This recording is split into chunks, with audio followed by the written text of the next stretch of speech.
सहयोग करना है कि जिस समय अमीन साहब आपको बुलाएं खेत पे या मकान पे, आपको वहाँ पे मौजूद रहना हो, ताकि किसी तरह का कोई गलती ना हो, कोई गलत दखल ना लिखवा दे।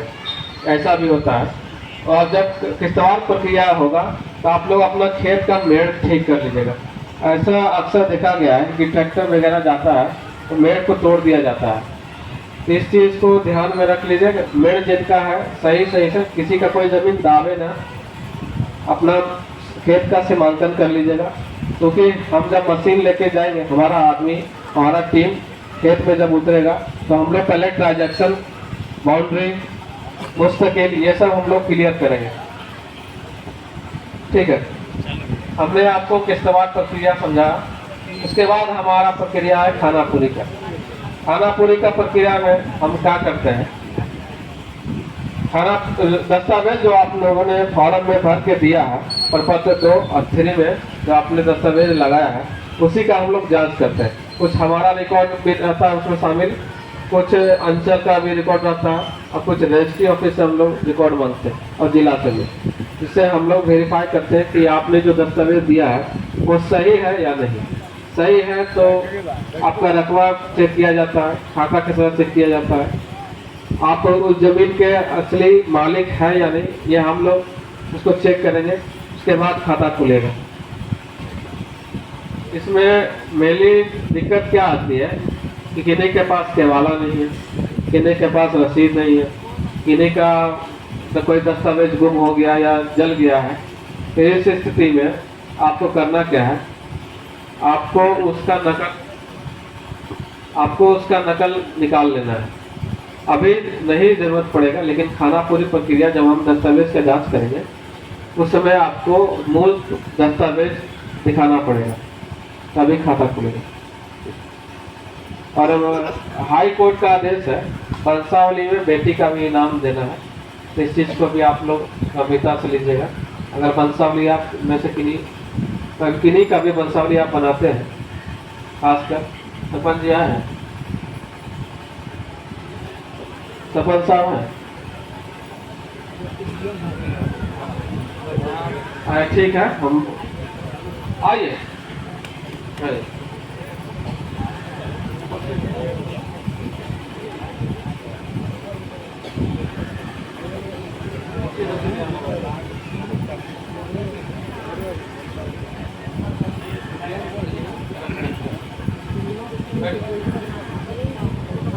सरपंच साहब का ये जिम्मेवारी है।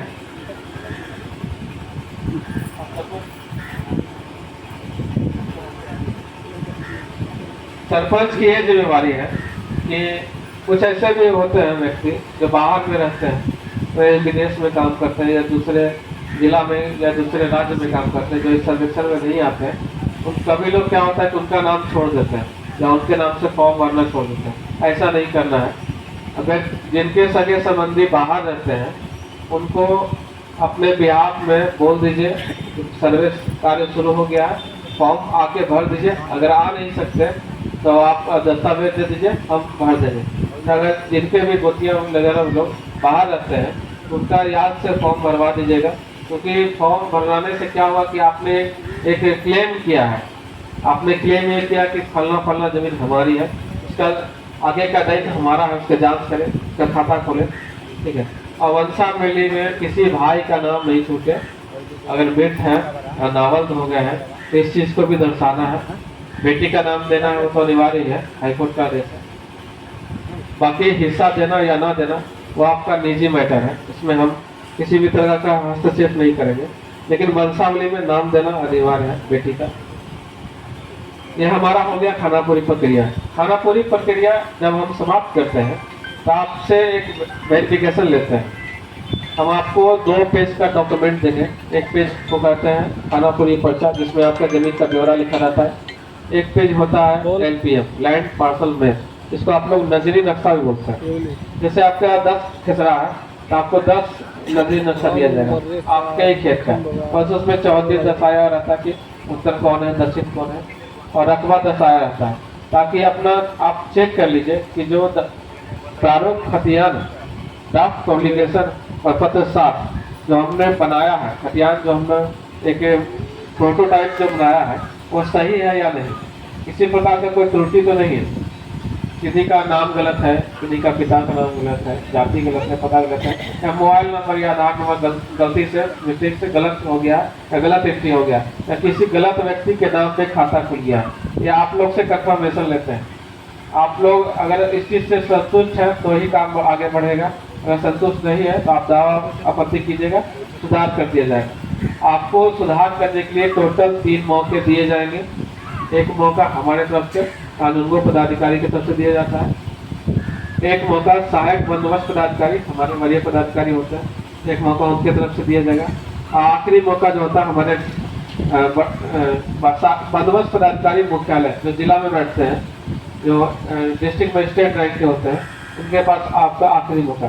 तो कोशिश कीजिएगा जो भी त्रुटि है हमारे स्तर से ठीक हो जाए, क्योंकि हम अभी आपके दरवाजा आए हैं सर्वे करने के लिए, फिर आपको दौड़ना पड़ जाएगा, ऐसा ना हो, आपको परेशानी बढ़ जाएगा। क्योंकि अभी आपके अंचल में सिविल लग गया है, सिविल का नाम बता देते हैं, पंचायत सरकार भवन बलमू पोखर, ये आप लोग का दरौली अंचल का टोटल जितना भी काम होना है ये इसी सिविल में होना है। ये हमारा परमानेंट ऑफिस है। किन्हीं को कोई जानकारी चाहिए, किन्हीं को कुछ पूछना है तो आप वहाँ संपर्क कर सकते हैं, हम वहाँ बैठते हैं, हमारे वरीय पदाधिकारी बैठते हैं। एक आप लोग सभी लोग मोबाइल चलाते हो तो आप लोग को एक एप्लीकेशन डाउनलोड कर लीजिए, इसका नाम है बिहार सर्वे ट्रैकर। इससे क्या होगा कि आपको किसी अपने गांव का अमीर कौन है, या आपके मौजा के या आपके पंचायत के कानूनगो साहब कौन है, एसओ साहब कौन है, उनका नंबर उनका नाम आपको मिल जाएगा। किन्हीं से पूछने की जरूरत नहीं, किन्हीं से पूछने की जरूरत नहीं पड़ेगी। पर अगर आपके लड़के बच्चे अगर मोबाइल चलाते होंगे आप उसको बोलिए कि सर बिहार सर्वे ट्रैकर एप्लीकेशन प्ले स्टोर से डाउनलोड कर लें। वहाँ विषय सर्वेक्षण की सारी स्थिति, अभी वर्तमान में क्या चल रहा है, आगे क्या होने वाला है, उसमें सारा चीज़ दर्शाया जाता है। टोटल ट्रांसपेरेंसी, टोटल पारदर्शिता के साथ उसमें दर्शाया जाता है कि हाँ अभी हम इस चरण में काम कर रहे हैं, हमारे वरीय पदाधिकारी ये हैं, इनके द्वारा काम किया जाना है, उनका नाम ये है, उनका मोबाइल नंबर ये है। सब कुछ अगर सही रहता है तो हम लोग आगे प्रारूप खतियान प्रपत्र 12 पब्लिश करते हैं। इसमें आप लोग को भी एक सैंपल दिया जाएगा, इसमें आप बताइएगा कि साहब सही है या गलत है। अगर गलत है तो त्रुटि सुधार कर दिया जाएगा, अगर सही है तो उसको आगे बढ़ा दिया जाएगा। बहुत से ऐसे गांव में देखा गया है कि मकान का लगान नहीं करता है, ऐसा है इस गांव में, है ना, डी का लगाने नहीं करता, दस्तावेज है, खतियान है, लेकिन लगाने नहीं, जमाबंदी कायम नहीं है। इस सर्वे में ये व्यवस्था भी की गई है कि आप जिस मकान में रहते हैं, जिस जमीन पर आपने मकान बना कर रह रहा है, बात भूमि जिसको डी बोलते हैं आप लोग अपने भाषा में, उनका भी लगान निर्धारण किया जाएगा। और इस सर्वे में जीवित व्यक्ति के नाम पे खतियान बनेगा, मृत व्यक्ति का नाम पे खतियान नहीं बनेगा।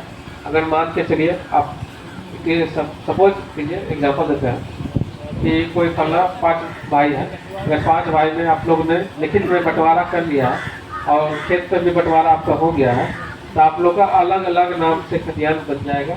बस आपको बैठ के सबके सहमति से बंटवारा कर लेना है। और पेपर मौखिक बंटवारा नहीं चलेगा, और पेपर आप लोग कम से कम 100 रुपये के स्टाम्प पेपर पर आप लोग चौधरी के साथ बंटवारा कर लीजिए। हमारा आदमी आपका खाता खसरा रकबा सब अलग कर देगा। इससे होगा क्या भविष्य में कि आपके नाम से खाता बन गया, जमाबंदी भी आपके नाम से कायम हो जाएगा। आप अपना लगान दीजिए, आपके भाई साहब अपने लगान दीजिए। कभी किसी तरह का खेत से जुड़ा हुआ कोई लोन लेना हो तो बैंक में जाइएगा, तो बैंक मैनेजर भी आपसे नया खतियान मांगेगा, आपके नाम पे खतियान है कि नहीं, आपके नाम पे जमाबंदी कायम है कि नहीं। वहाँ पे जो नहीं इस पर सीरियसली लेंगे उनको थोड़ा सा परेशानी हो सकता है। अगर आपके नाम पे खतियान बन जाता है तो आपके बाल बच्चा या आपके रहते हुए भी बहुत सहूलियत हो जाएगा हर क्षेत्र में जहाँ पे खतियान का काम होगा। और एक चीज़ और होना चाहिए इसमें, इस सर्वे में जब सर्वे फाइनल किया जाएगा तो आपके हर खेत का 16 डिजिट का नंबर तैयार किया जाएगा, जिसको हम लोग बोलते हैं अल्पिन नंबर। 16 अंक का होगा इसमें ABCD या 1 2 3 पर अल्फ़ाबेटिकल न्यूमेरिकल दोनों का कॉम्बिनेशन होता है। इसमें होता बेसिकली यही है कि आपके खेत का एक पहचान ID नंबर, जैसे आधार नंबर होता है ना, हर व्यक्ति का अलग अलग आधार नंबर होता है, उसी तरह से आपके हर एक खेत का पैसा नंबर तो होगा नहीं, लेकिन अल्पिन नंबर भी होगा। ये अल्पिन नंबर आपको खरीद बिक्री करने में काम आएगा। जिस जमीन का अल्पिन नंबर जनरेट नहीं होगा उसका भविष्य में खरीद बिक्री नहीं होगा। सरकारी जमीन का ये अल्पिन नंबर जनरेट नहीं होगा, नैती जमीन का ही होगा। भविष्य में किसी को अगर जमीन खरीदना बेचना है तो वो अल्पिन नंबर आपको रजिस्ट्री ऑफिस मांगेगा, रजिस्ट्री करने के लिए, दस्तावेज बनाने के लिए वो अल्पिन 16 डिजिट का अल्पिन नंबर आपको चाहिए। इसलिए आप लोग तत्परता के साथ फॉर्म भरिए, इस सर्वे में सहयोग कीजिए, यही आपसे उम्मीद करते हैं।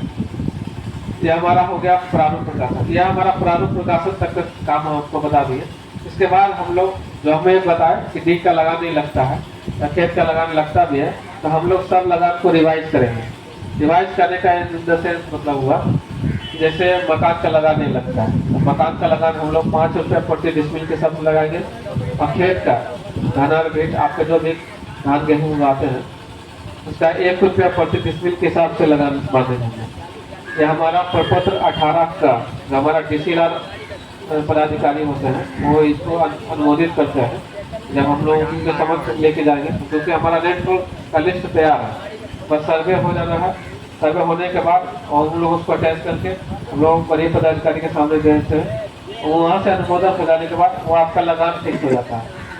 इसमें अगर किसी को लगता है कि साहब हमारा लगान ज़्यादा लग गया है, तो उसमें सुनवाई का गुंजाइश है, हम लोग उसमें भी मौका देंगे। सरकार उसके बारे में सोचती है कि आपको लगान जितना आपका आर्थिक क्षमता है उसके हिसाब से भी आपको लगाया जाए। यदि कोई इसमें कोई दिक्कत होगा तो आप उसमें अप्लाई कर सकते हैं कि हमारा लगान साहब हमारा लगान थोड़ा कम किया जाए, इसमें आपका बात सुना जाएगा। इसके बाद हम लोग प्रपत्र बीज अंतिम प्रकाशन final ROR record of right हम लोग तैयार करके आपको देंगे, वो आपका फाइनल खतियान हो जाएगा। उसके बाद किसी भी सुधार की कोई गुंजाइश नहीं है। अगर किसी का छूट जाता है या किसी का कोई त्रुटि रह जाता है तो सीधा हाईकोर्ट जाना पड़ेगा। ये हमारा सर्वेक्षण का हम आपको पूरा विस्तार से जानकारी दे दिया है। किन्हीं को दिमाग में प्रश्न होगा, एक एक करके आप अपना प्रश्न पूछिए, एक एक करके।